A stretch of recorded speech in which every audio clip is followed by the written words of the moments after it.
अस्सलाम वालेकुम student. PHP tutorial के लेक्चर नंबर 14 के साथ मैं हूं मकबूल हुसैन।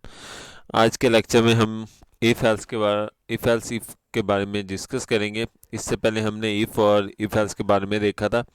अगर किसी ने वो लेक्चर नहीं सुना तो पहले वो लेक्चर सुन ले ताकि आपको ये वाला लेक्चर आसानी के साथ समझ आ सके। तो इसमें हम इफ़ जैसे मल्टीपल इफ़ एल्स भी कहा जाता है, उसका प्रोग्राम, उसका फ्लो चार्ट, इसका सिंटैक्स और चंद एग्जांपल जो है वो आज के लेक्चर में देखेंगे। तो सबसे पहले देखते हैं मल्टीपल इफ एल्स यानी इफ एल्स इफ होती क्या है। तो पीएचपी में इफ एल्स इफ जो है ना स्पेशल से एक स्टेटमेंट है, वो इस्तेमाल होती है combine multiple if else statement. यानी जब आपके पास बहुत ज़्यादा स्टेटमेंट्स होगी, यानी इफ़ और इफ एल्स के अंदर हम सिर्फ दो स्टेटमेंट्स होती हैं, ठीक। लेकिन जब मल्टीपल इफ एल्स का प्रोग्राम आता है तो उसके अंदर दो से ज़्यादा स्टेटमेंट हो सकती हैं, तीन भी हो सकती है, चार भी, पाँच भी, 10, इस तरह से बहुत सारी स्टेटमेंट्स जो हैं वो हो सकती हैं। लेकिन उनमें से जो है ना सिर्फ एक स्टेटमेंट जो है वो स्क्रीन पर डिस्प्ले होगी जो कंडीशन सही होगी, ठीक है। तो so we can check multiple condition using this statement. तो हम मल्टीपल कंडीशन जो है वो चेक करते हैं मल्टीपल इफ एल्स स्टेटमेंट को इस्तेमाल करते हुए।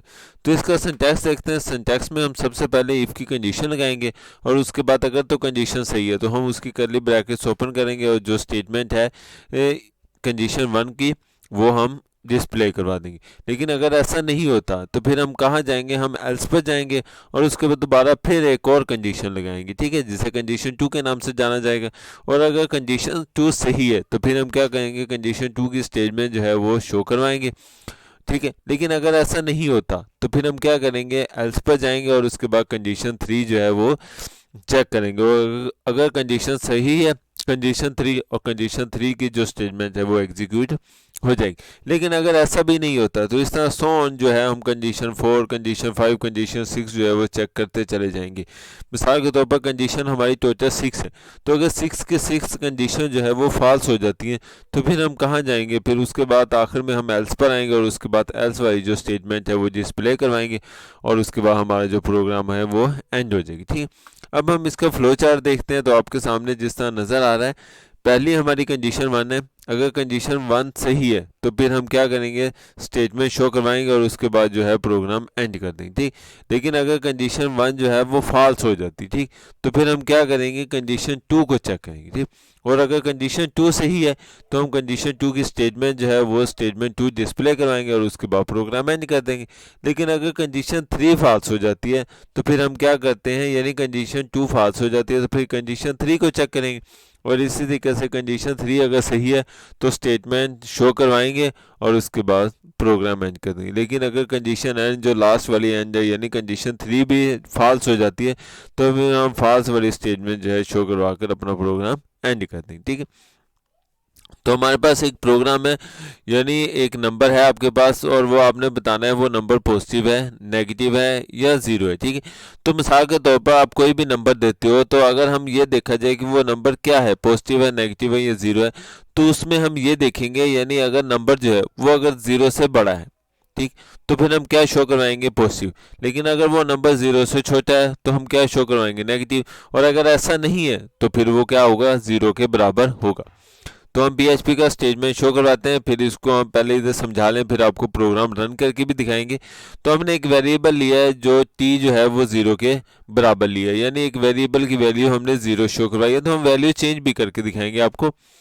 तो कंडीशन लगाते हैं, अगर इफ़ टी जो है ग्रेटर देन ज़ीरो है तो फिर हम क्या शो करवाएंगे, नंबर इज़ पॉजिटिव, यानी इको के ज़रिए हम पॉजिटिव डिजिट्स शो करवाएंगे। लेकिन अगर ऐसा नहीं है तो फिर हम क्या करेंगे, यानी एल्स पर आएंगे और चेक करेंगे अगर तो कंडीशन जो है वो ज़ीरो से छोटी है, ठीक है, तो फिर हम क्या शो कराएंगे, नंबर इज़ नेगेटिव। लेकिन अगर ऐसा भी नहीं है, ठीक, तो फिर हम कहाँ आएंगे, एल्स पर आएंगे और शो करवाएंगे जो नंबर है वो ज़ीरो के बराबर है, ठीक। तो इस प्रोग्राम में देखा जाए तो यानी जो स्टेटमेंट है वो हमारी ज़ीरो वाली शो होगी, यानी नंबर इज़ ज़ीरो, क्योंकि टी की वैल्यू जो है वो ज़ीरो है, ठीक। तो हम इसको प्रोग्राम को रन करके दिखाते हैं आपको। हम इस प्रोग्राम को यहाँ से कॉपी करते हैं और उसके बाद हम क्या करते हैं, यानी हमारा एक सॉफ्टवेयर है जिसमें हम प्रोग्राम रन करते हैं, जिसे नोटपैड का नाम दिया गया है। हम यहाँ पर चेक करते हैं, ये पीएचपी टैग यहाँ से ख़त्म कर दिया और ये टैग यहाँ से ख़त्म कर दिया, ठीक। और इसको रन करने के लिए हम एक सॉफ्टवेयर जिस तरीके से हमें मोज़िला या फायरफॉक्स या क्रोम में हम ओपन कर सकते हैं, तो यहाँ पर हमने वो ओपन किया हुआ है। अब हम यहाँ पर क्या चीज़ है, यानी जो जी ये हमारे पास ओपन हो गया। अब हम इसको क्या करते हैं, यानी जो हमारे एक फ़ाइल मैंने यहाँ पर सेव की हुई है फॉर्मेट के नाम से, इसको ओपन करते हैं। तो इसमें देखा जाए तो ये देखिए अभी आपके सामने जो है वो खाली आउटपुट आ रही है, क्योंकि अभी मैंने यहाँ पर डाटा सेंड किया लेकिन इसको सेव नहीं किया। तो हम इसको कंट्रोल एस के ज़रिए सेव करते हैं।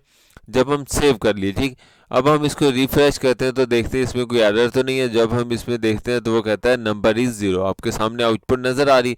अब हम क्या करते हैं, वैल्यू जो है वो चेंज करते हैं, ठीक है। तो 0 की बजाय हम यहाँ पर 5 लिख देते हैं, ठीक है। जब हम 5 लिखते हैं उसके बाद फाइल को अगेन जो है वो सेव करते हैं। तो सेव किया तो आउटपुट देखते हैं यहाँ पर नंबर जो है वो पॉजिटिव आ गई, ठीक है। तो क्योंकि कंडीशन जो है वो ऊपर वाली सही होगी।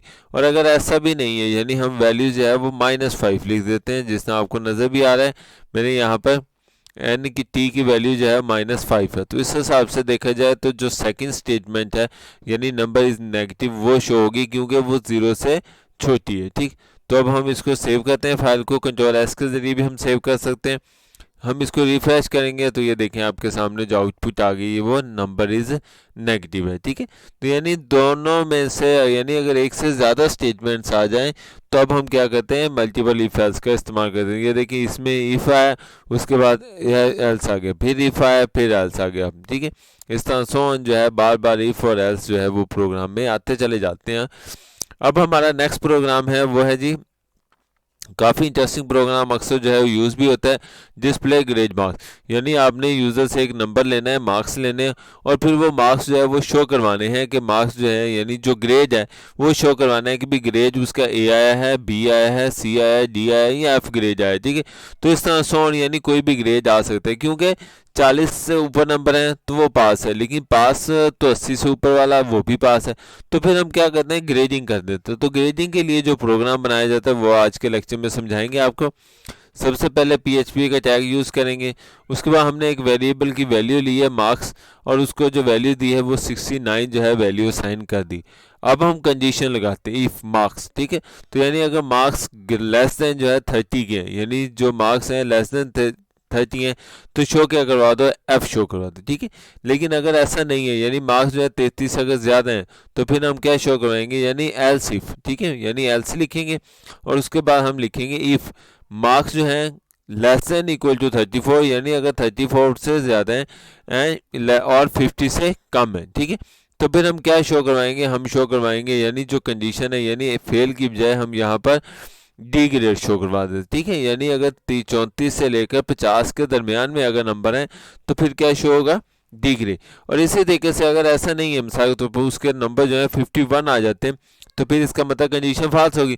फिर हम कहाँ आएंगे, फिर हम एल्स पर आएंगे और उसके दोबारा बाद फिर कंडीशन लगाएंगे, यानी अगर मार्क्स ग्रेटर देन 50 यानी 50 से ज़्यादा हो और 65 से कम हो तो फिर क्या शो करवाओ, उसके बाद जो है वो सी ग्रेड जो है वो शो करवाओ।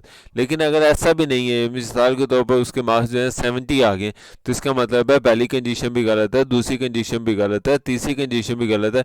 तो फिर हम कहाँ आएंगे, फिर हम चौथी कंडीशन एक लगाएंगे, यानी एल्स के बाद इफ़ फिर लगाएंगे, यानी मार्क्स अगर बड़े हैं या बराबर हैं 65 के और लेस देन है 80 के, तो फिर क्या शो करवा, हम जो है बी ग्रेड शो करवाएंगे।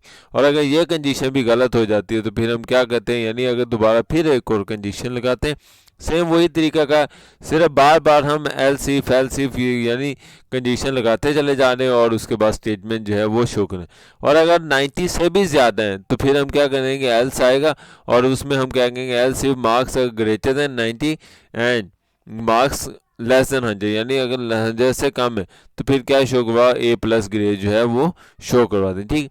और उसके बाद एल्स है, यानी अगर इसके अलावा अगर कोई वैल्यूज़ दे देते हैं, मिसाल तो उसने 110 नंबर दे दिए या 150 मार्क्स दे दिए, तो फिर हम क्या शो करवाएंगे, जो वैल्यूज़ हैं वो इनवैलिड हैं, ठीक है। तो हम इसको रन करके आपको दिखाते हैं, मुख्तलिफ स्टेटमेंट्स भी आपको लिख कर दिखाएंगे।